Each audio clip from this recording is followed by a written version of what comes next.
Okay, so welcome guys, good afternoon, and welcome to this first Zoom of Module 2 about media education, a critical understanding of media. Today we have with us Jordi Albo, Dr. Jordi Albo, and he holds a PhD in mechatronic, robotics, and automatization engineering from La Salle Ramon Llull University here in Barcelona. He has two master's degrees in telecommunication engineering and a bachelor's degree in electronic engineering from the same university. And he has built a long academic career also here in Spain, but also in the Netherlands and the States, striving to contribute the transfer of knowledge between the educational sector and the business world. And he has led some projects based on emotional artificial intelligence and cloud computing platforms applying in educational and healthcare environments. He's also the co-founder of Lighthouse, a Boston-based company that leverages the talent of the city innovative ecosystem to address challenges and needs in Southern Europe, Africa, and Latin America. But if I'm not wrong, he will talk more about who he is. So thank you for your time, Jordi, and welcome to this session. Like, You're mute. Yes, yeah. now. Thank you so much, Albert. First of all, thank you for letting me participate in this session. It's a big pleasure. And then it's like, although that I'm going to do the first presentation about who I am and what we are doing, and my background is in AI and robotics and also innovation. I know that the topic is education and communication, and I'm going to highlight a couple of projects that are regarding that concept. What I would like to discuss and talk about today, it's about the impact that AI and robotics, but especially AI, can have like on those domains, the both education and communication. Not so much about communication itself. I'm not an expert of that, kind of in education. And then a lot of the AI systems that we are using are designed to boost communication within teams. That maybe it's not the type of communication that you are working on, but it's kind of communication. And I will mention that through the talk. You can interrupt me at any time, is as you wish. I will try to go fast in order to keep the audience engaged and give you opportunity to ask me as many questions as you want, and then having like an open discussion. But please stop me if the background it tends to be very technical or like it's very specific and you are lost. Please just interrupt me at any time. Yeah. So without further delay, let me go to the presentation. So my name is Jordi, and I talk a lot about robotics, AI, and innovation. I like to also put things in context, so people can understand where I come from and why we are doing what we are doing, and that's the interest. And I know that sometimes it's like it's controversial to start like that way, but I like to say that it's like I'm 48 years old. And just to put like some context that I have been working in that domain, I started my first company when I was 22, a little bit earlier, between 21 and 22. So it has been almost 30 years of working on the domain of automation, robotics, AI, and stuff like that. In fact, the picture you can see at the top left, it's about a certificate of award that we received in Spain, because in 2000 we started a company that was boosting home automation in order to increase energy efficiency. And from that, I moved to robotics. You can see at the top a picture of like two robots from a company based in Barcelona called Pal Robotics. It's the first company worldwide that they were selling humanoid robots. then still they're still doing. And from that, I designed the robot suite for the Spanish champions of hip hop dancers called Brothers Bros, and that you can see at the left. And that was using a lot of technology that I apply for education and in two domains, for neurotypical kids and regular education. So I became the educational supply. So it's like, the name will come at me at a certain point, but I was like the educational supplier for the first Lego League, a robotic competition for Lego, together with different applications for kids with neurodiversity, and using robots in order to boost the communication between therapists and kids with autism, having the robot as a context of interest that was enabling the way that they were able to communicate to the teachers. You can see at the center the hooky, that it was a robot that was trying to hook the kids into the engagement, and then we move it to apply to Panama, that it's a picture that you can see in the center. And in fact, that 5 years of research in Panama, it's what ended up connecting me to Santi in a conference that the both of us, we participate as keynotes last year. During that period of time, I was very much interested about how technology can come from the lab and go to the society. I started from startup, but then I moved it to a big corporation, also to see what happened. And in that concept, I create based on applied research done at EPFL in Switzerland, the concept of innovation cell, that it's a unit that was facilitating that knowledge awareness from academia and generating products to be adopted by society. And it was awarded as most efficient sponsor in 2018 at MIT Media Lab. And today I would like to talk about different projects, but two of them that I think that are very relevant. And you can see the robot in the picture. One, it's like that avatar in blue, that it's called Keyboard, is the robot to boost education. The kids and us, this academy that they are teach English as a second language, and they have over 1,000 schools and 200,000 kids all around the world. And we use that robot in order to generate a concept called behavior-based control system that influence the behavior of the students in order to learn better.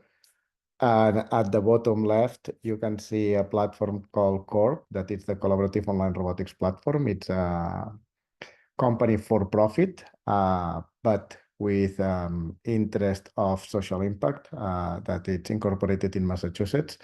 And they transform Google Slides in a remote laboratory lab. So through that platform, we create an access for free to students that are from different parts of the world, and through the platform, they can communicate together and work in a collaborative environment that are Google Slides. And from the Google Slides, they can code and interact with a robot that they can see through a camera. Still in a beta version of the application, but we already had kids from Nepal working with kids from rural schools in New Hampshire, from rural schools in Pennsylvania, from kids with autism in Cambridge. And that platform, because it's online, but also it's connected to physical robots, can also help to hybrid education, where you have part of the class in person and part of the class remotely. And some other projects that I will discuss like further in the presentation and not here. But as you can see, that is a track record that came in the last 25 years and over that, doing that type of projects. The idea, it's like I like to focus the projects, everything that I'm doing, based on the concept that you can see on the right, that it's called like a innovation cell, even if it's applied research, if it's a product. So it's in between R&D and the business unit. Business units are very well connected to the society. So when you think about whatever that you want to take as a product in AI, and robotics and everything else, it needs to have a good, sustainable business plan. But at the same time, it needs to be designed based on outcomes from applied research that are consolidated or peer reviewed by the community. So the quality of what you are doing, it makes sense, and you are not trying an error and see what's happening. And it's very important that it's part of the work that communicators have to do. That it's like it's not enough generating and adopting. You need to disseminate that communication very nicely.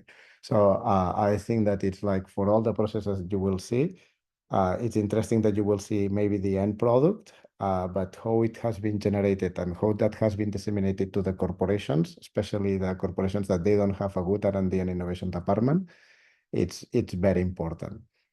And just before going to review all the different projects, I would like to highlight that the way that we engage with universities, it's considering that universities are very good in inspiration and knowledge transfer and knowledge awareness and creating social impact. For the rest of the things like networking, research output, and human capital and development of people for hiring, they are very inefficient.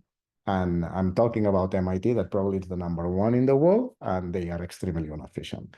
If you go to the other universities, the efficiency of that tech transfer or like service providing, it's very low because it's not the mission of a university. That should be generating knowledge and training people.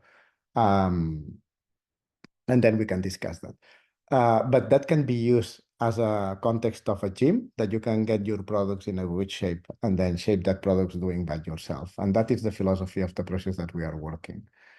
So let me go through a very specific projects that can be related to your communication. The first one is the one that I'm showing here. It's called Narrative Medicine. And it's a project that we end up acquiring it, but we were working as developers for a startup from MIT. And they had a database of 20,000 interviews to veterans from the US Army that they have like different issues about mental health. And we trained the system in order to understand the story about what happened to them. So in order to diagnose if you have like a specific mental disorder or you are sick, people sometimes focus about vital signs and some other stuff, but they should know all the story behind it. So that it was before ChatGPT.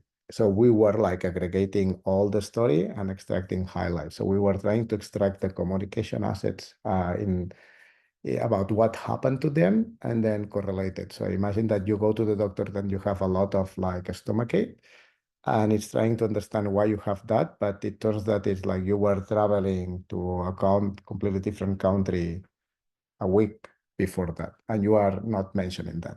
So that's critical. And in like a visit to the doctor, it's very difficult in that 10 to 15 minutes to extract all that information. So the system was using a conversational agent to interview everyone before that, and training the system were able to highlight what was happening to that person before the visit. Now we have incorporated to a bigger project here. And I did the first approach to AI, and I'm assuming that maybe you are not an expert on AI. So let me share a couple of slides to put context to that. Now that I have introduced the topic based on an example. So artificial intelligence, it's like a way to mimic the human capacity of thinking and reasoning. If we want that system is able to learn new things, we use a technique called machine learning, that it's a subgroup of artificial intelligence.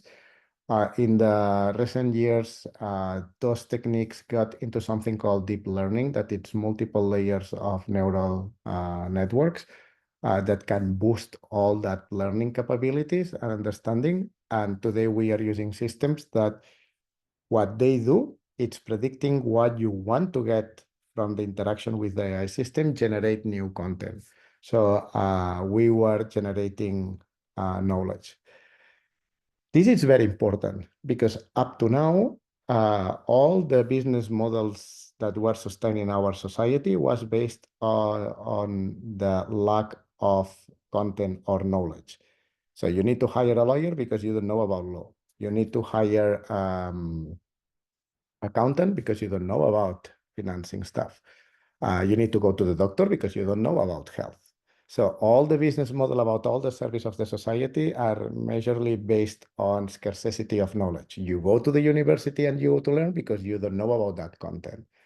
Now, generative AI is changing that paradigm because it's providing knowledge for free to almost everyone, or just paying a very low rate.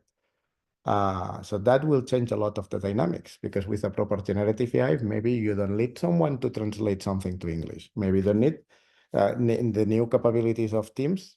I will be talking in one language and the system will translate it to a new one on real time.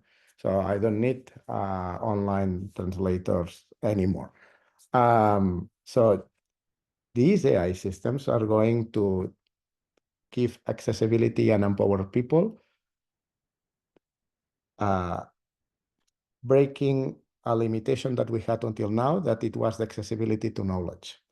And I see that in a very good thing. Of course, there are going to be jobs that are being changed, but we already have a lot of shortage of the people that were able to provide that specific job.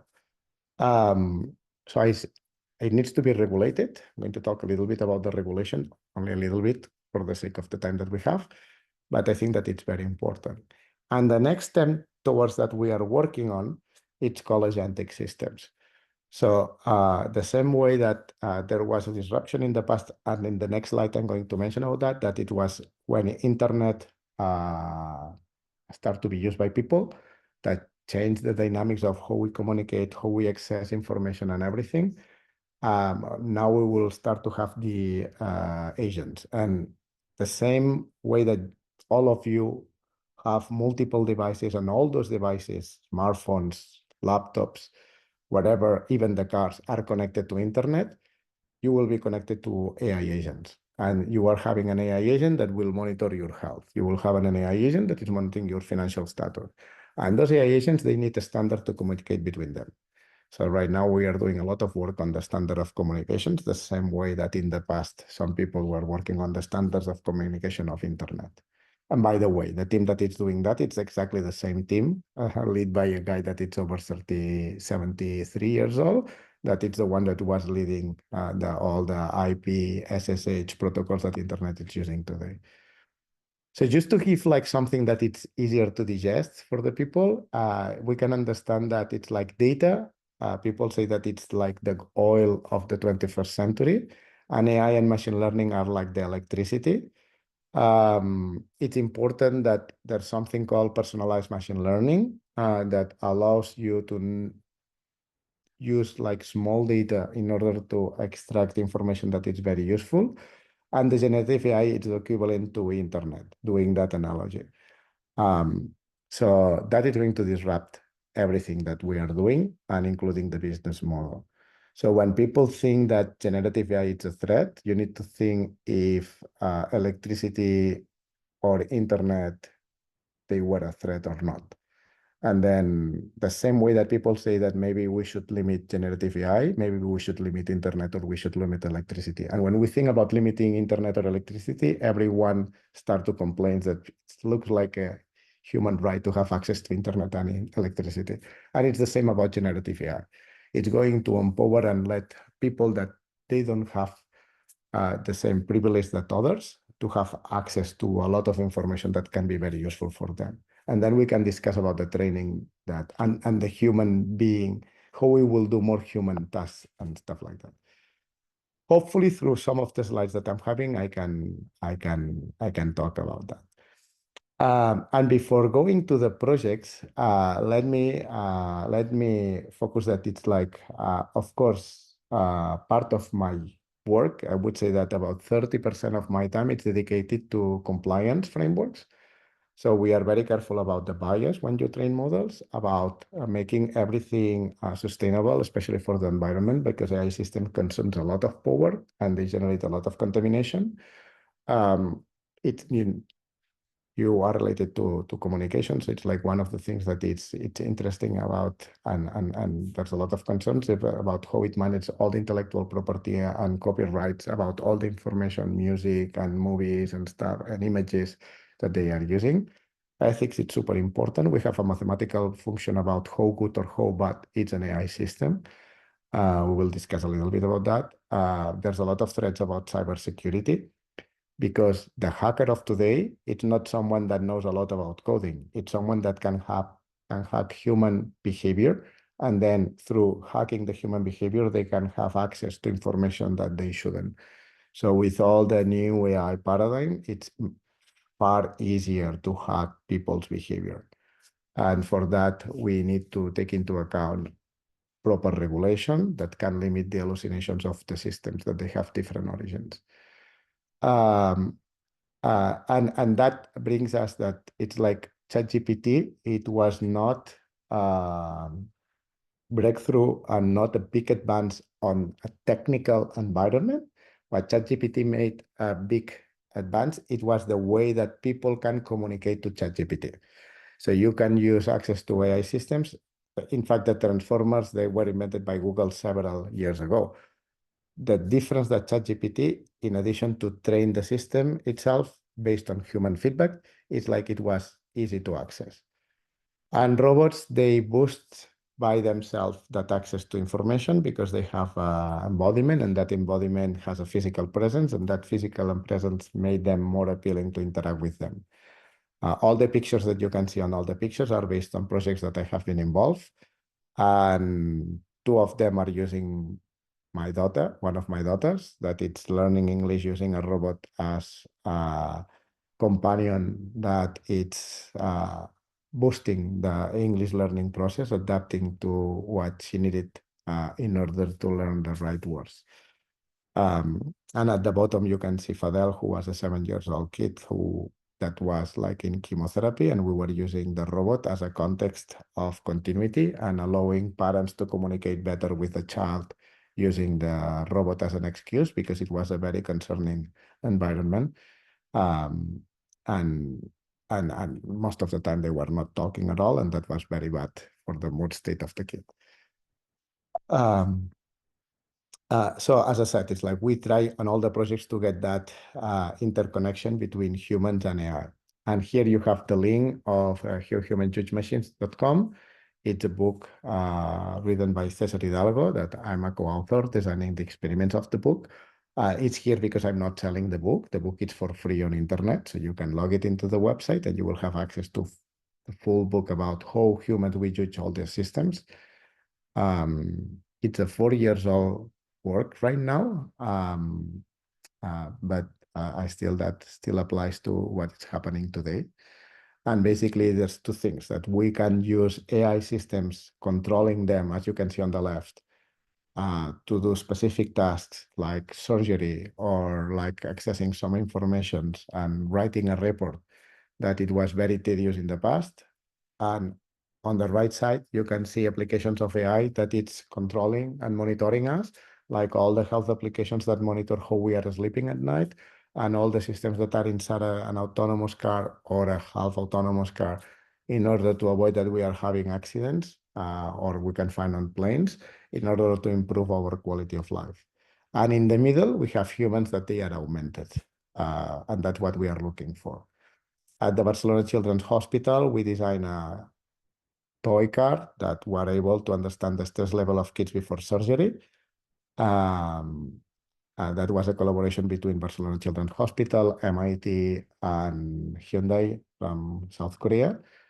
And the idea was using all the AI systems integrated to be able to communicate to the nursing team when the kid was ready to go into surgery because the stress levels were already low.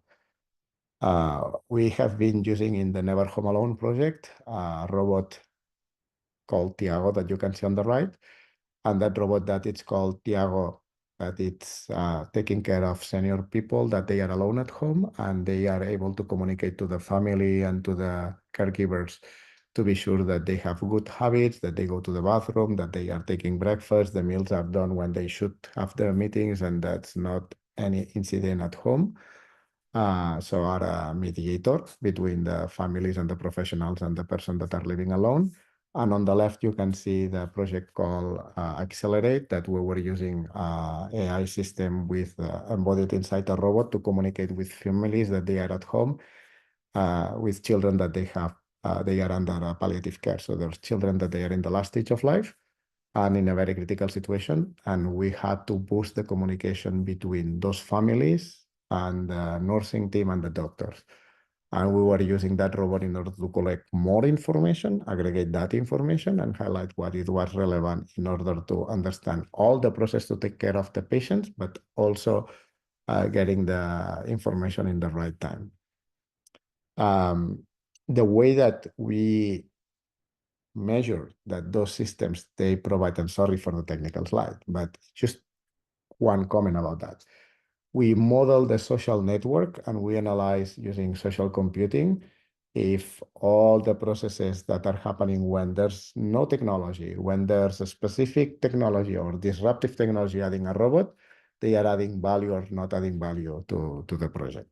And then we can let that discussion for the end. At one of our customers, Welling, we have had like a robot going around the office.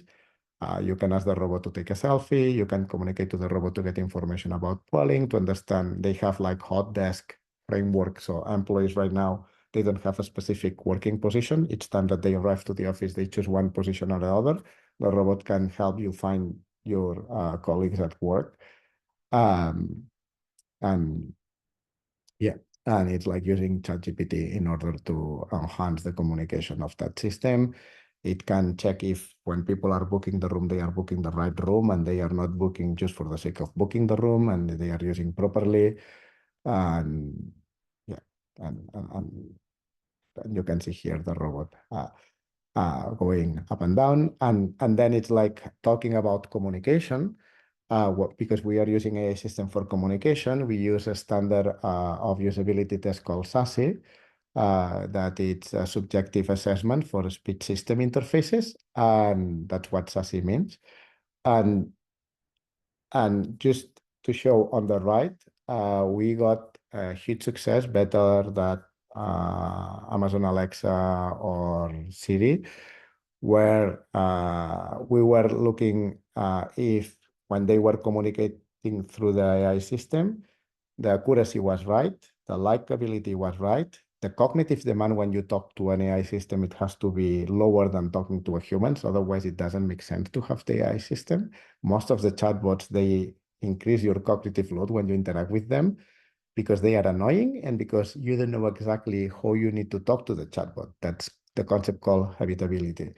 And finally, that the speed of response, it needs to be, it's critical. And the systems today are not super fast yet. We are very close to that, but not super fast yet. But we got a big success with that system. The score on the right, it's over 5, so it was pretty good. The thing is like we use all this AI, not focusing on the data, but focusing, and let me go through directly to this concept, that we have right now, thanks to generative AI, we can use a small, poor set of data, and then we transform that in a bigger, better data because humans can review it and tell what is wrong and what is not wrong. And that's how OpenAI and all these AI systems, they have been training themselves. So in the past, we had like a log set of data and we were working lot set of data and we were working on the algorithm. And right now we have like a log algorithm and we work on generating the data that it's correct for the algorithm. And that helps a lot in order to get new assets. So we focus a lot on what is the human perception of that data.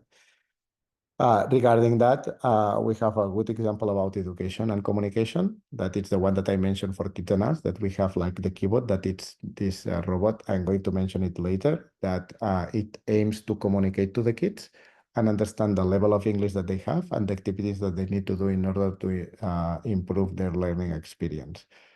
And just to show you a little bit what is behind of the sense. So we have My Way, that is the application for kids and us. And then inside My Way, we are measuring the different click events, the different screen events, these are not real data. So this is like part of like the early study that we did.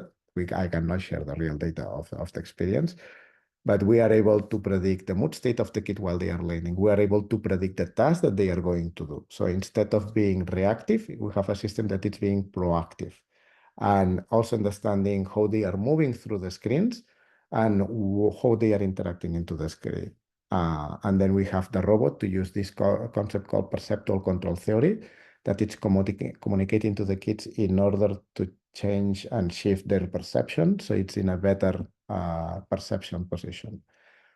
And because we use ChatGPT, as I said, we are very concerned about the bias that it's related. And ChatGPT, it's trained with real data from people and humans. And what it's true, it's like all of us, we have a bias, and we have a gender bias, and the society has a gender bias, and everyone knows that.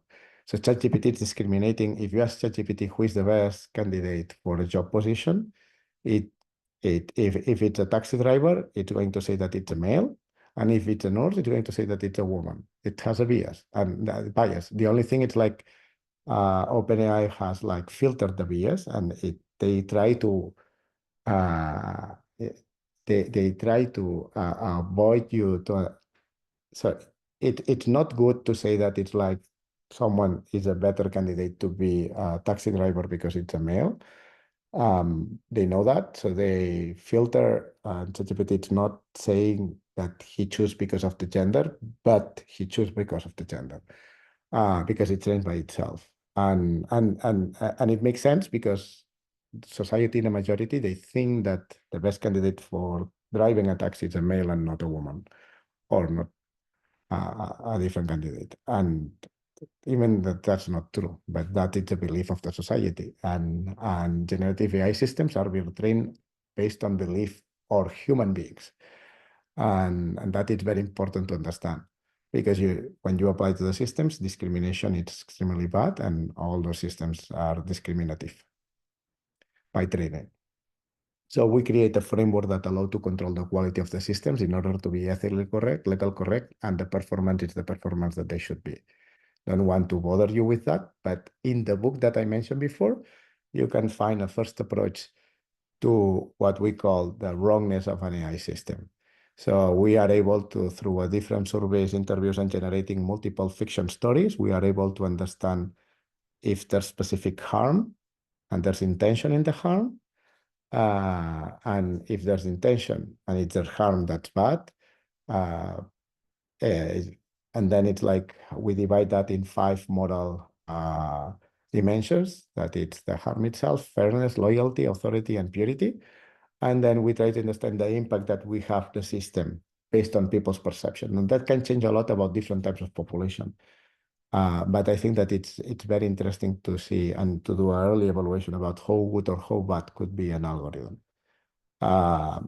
Related to that, we won an award in 2022 in Spain because we were working on the ethical compliance framework for Movistar Prosegur Alarmas with the smart camera of the system. And we detected that it could be used for domestic abuse. And we protect the system for that. So a lot of the things that I'm doing, it's based on behavior-based control systems. In order, this we have an example that it also relies on a gap on communication between patients and nurses. So only in the US, this gap and lack of communication between patients and nurses generates 37 or 34 billion dollar losses of falls that could be predicted. In a hospital that you could be more well, not all of you are in Barcelona, but it's like in Barcelona, there's one hospital called Sant Pau, and Sant Pau, they are losing 1 million euros per year because of those falls. So being able to address the falls, having a system that can monitor the patient in a proper way could be very useful. And the problem is how we can secure that communication between the patient and the nurse. So we at the middle layer that is an AI system embedded in a teddy bear that it's running the early rounds. And it means that every hour it's talking to the patient, understanding the level of pain, the level of position, the personal needs that they have, and if they have to go to the bathroom, a concept called potty, and it's called the 4-piece early round.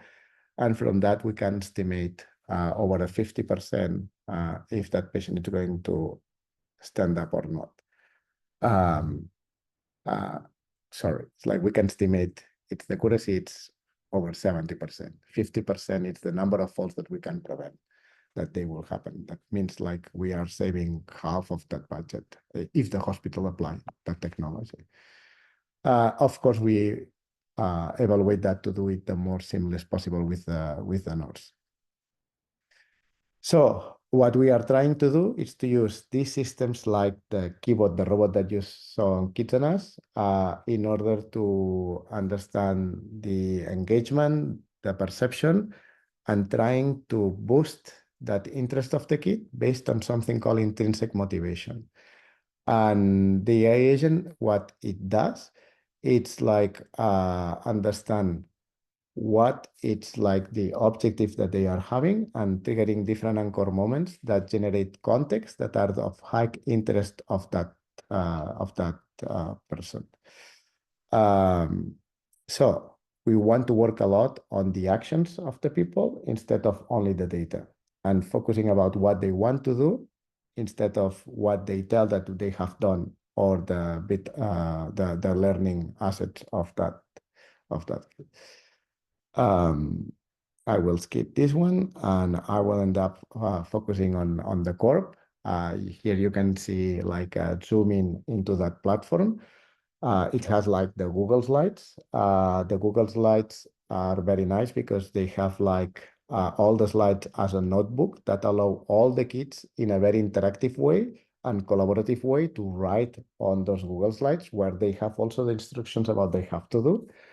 And they have like on the slides, they can drag and drop content to a sidebar and goes both directions. So they can code on the Google Slides, they can code on the sidebar, they can move and they can generate graphs on the Google Slides, they can move graphs and that will change the behavior of the robot. And at the top right, they see the robot there. Um, and, and that's a physical robot. And I know that it's always nicer to have the robot in person, but most of the activities we were simulating that they were like space agency like NASA, and from their different distributed locations, they were controlling the robot in order to achieve a nice mission on a different planet. And through that, they were learning about not only STEM, math, algebra, physics. They were also working about social emotional learning. It means like it's like turn taking, about different social skills and communication, being patient, teaching the others, etc. And yeah, and last slide, and then I will open and review some of the projects. But the last slide, it's like in order to do all those projects, we are like a 30 people research institution, like a company. It's just 30. But we are able to collaborate and compete with a very big institutions like Hyundai or like MIT or Harvard and some others that are not like Carnegie Mellon or Tufts, that they are not so popular. Because the idea is like with AI, it's much easier to have access to invent new things like fire. And with fire, you can be extremely competitive. That just consider all these generative AI assets that you can use and you can generate different apps from that to somehow a tool.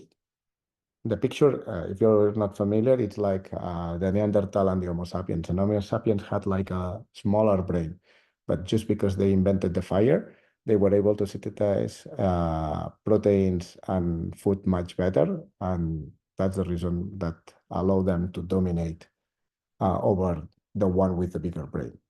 So generative AI is going to, in general, democratize learning experience and also communication experience.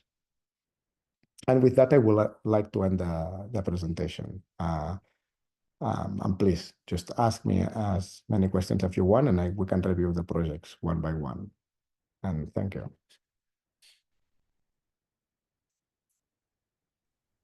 Thank you, Jordi. I think that was really, really, really interesting.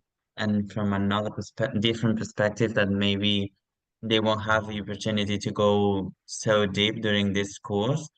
So guys, I don't know if you had any question, any comments, any thoughts you would like to share, or any interest in any project in particular.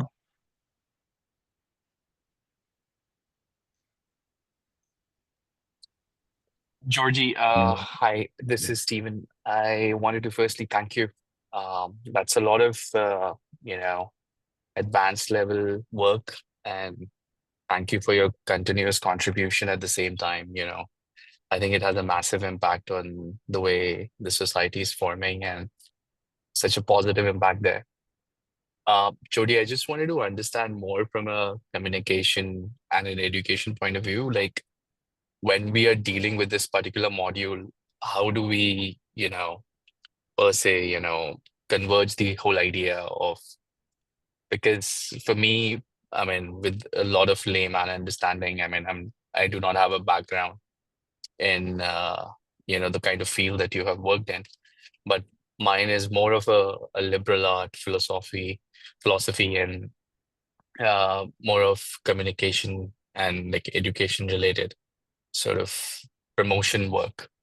I wanted to probably see it as to while I'm dealing with this particular module as to how should I sort of go about with some of what we've just looked at, and from just to widen the perspective per se. Well, yeah. I would say that it's like, if I understood well, Stephen, it's like there's education and there's communication and that model. So all the AI systems, one of the things that they do, it's like they are able to understand your learning process. And Yeah, every single individual, we have like different path for the learning. We have the same objectives because we need to achieve the same goals, but we have right. a different path based on our uniqueness. And those AI systems, because I mentioned once the concept called personalized machine learning and AI systems, we are able to understand what's the best way. So up to now, the way that we were teaching, it was based on the average, that it was not optimal for none of the students of a classroom. Right now, or the community, right now, with these systems, we can have as many pathways as students we have, because we have an individual. At Kids and Us, right now, we deploy to 30,000 students over the 200, but we have 30,000 unique keyboard companions guiding 30,000 kids in a slightly different way, following the same objective of methodology of Kids and Us. That is one of the uniqueness of like in the learning process of being empowered by AI, that you can better understand the gap between what the student has to achieve and um, and where are they. That's one thing. And about the communication, it's also the way Yeah, that we perceive information. So it's like everyone, so it's like in communication, there's a a transmitter and a receiver, and there's right. a canal, and there's the formation is being modulated, like it or not. First, because we have a transductor, and sorry for the technical, that it's a concept that it's like what is in your mind and what get out of your mind. And sometimes it Mm, happens a lot. To me, it happens every single day that there's something that I want to say, and what I say, it's not exactly what I wanted to say. So I already modulated that information. Then the communication canal, it's already altering that information, like it or not. Maybe because it's like interrupted, maybe because there's a lot of noise, whatever. And then also, again, in the receiver, it's exactly the same process. So the person that is receiving mm, it has like a capacity to understand what you are getting. And then there's things mm-hmm, that we understand 100%, and that's great. We got that concept, but there's things that we don't understand. And the things that we don't understand, we mm-hmm, imagine what we are understanding, what it's what it is. So it's like it's sometimes you say something and that person understand that that something it's correct and in somehow, or just because it missed the concept about how, and the reason because that's the rule, it invented the rule. Just to put an example, At Yeah. that university, while I was there here in Boston, we had a chicken. And then we code that chicken that each time that someone, chicken robot, each time that someone was in front of the chicken was performing a random move. And then we ask people, observers, can you describe the algorithm used by the chicken to react to you? And every single person found a justification about what was happening, and it was a random move. So we already imagine rules when things are happening because we need to look for explanation. So working with an AI system, what we can do is we can create a less heterogeneous understanding of concepts and Right. increasing the efficiency of the information that we want to transmit and let people know. Absolutely. Okay. That's thank you. Yeah, that's really helpful. Thank you, Stephen, for your question. I don't know if anyone else want to say something before we end this session today. Maybe Lily or Nanny. Oh yeah. Yeah. Maybe I have like one question. I was wondering if you have developed or create any project in developing countries, or maybe I skipped it before. I don't know. I don't know. I created in multiple countries. Yes.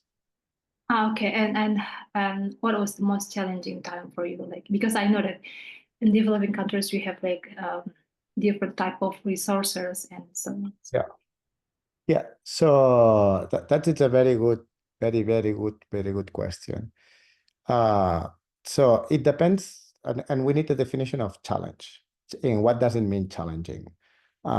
Because I have been running first in the US. People think about the US like a super developed country, and they are not. So you have the best and the worst. And there are schools, rural schools in New Hampshire and Pennsylvania that they have less resources than schools in Panama or schools in Nepal. And that's true. It's like just and it's incredible about how unstructured education system you can find also in the US. So it depends a lot. It's not easy to answer. It's like when we were working with kids with autism and we were trying to provide tools for those kids, it was much easier to work in countries under development like Panama compared to the US because the regulation was more flexible and also because those kids that were less contaminated with different insights, so they were easier to keep more focused to the activities that we were providing. It's like if you go to a doctor and you try to, or imagine that it's like you're doing exercise, you get pain in your leg, and then you go to do some recovery with in an institution. But it's easy that you visit more than one doctor, more than one person, and then you are having multiple treatments at the same time. And then what is happening, it's like, because some of those treatments are like opposite in the way that they work with your body, they are not very efficient. It happened that in countries, developed countries, there were like an overdoses of accessibility to resources and information that was not as good as scarcity of accessibility to that information. So challenges are very, it's difficult to define. I would say that it's like one of the most places that all of them, they have good and bad things. One of the most challenging places for me, in summary, is Spain and my home country, because no one is prophet in their own land, and it's like convincing people about what they should do. It has been far more difficult, and also the recognition and the way that people were like following instructions about how to implement that and reasons. The adoption process, it has been much easier in the US or in Latin America or even in India and places that we have been working on. They were like the attitude of the people were like much more open to that in Spain. But it's difficult because it's like every single place has a different challenge.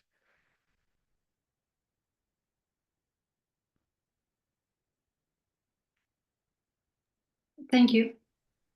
Okay. Thank you, Nanny, for your question. That was interesting. And I was curious to know the answer too. And yes, I imagine that in Spain with technology must be sometimes really difficult. But yeah, thank you. Yeah, it's Yeah, like yeah, I know. Um, anyone else? Leanne, Lily, Georgie, would you like to add something before we leave? No? Okay, that's good for me. Thank you, Jordi, and I want to say thank you to you for your time this afternoon. I think it was extremely interesting. I don't know if you can provide us with your presentation so we can share it on the virtual campus. sure. Yeah. Okay. Okay, so I will ask you to send us the presentation by mail. And thank you all of you for your participation today. And if you need anything, you can always write to us on WhatsApp or by mail. And if you don't need anything else, we see you in a couple of weeks in the forum. So thank you guys. Thank you, Jordi, again. And have a nice afternoon. Okay. Thank you. Thank you, Ciao. Albert. Thank Thank you, you. Jordi. Thank you, everyone. Take care.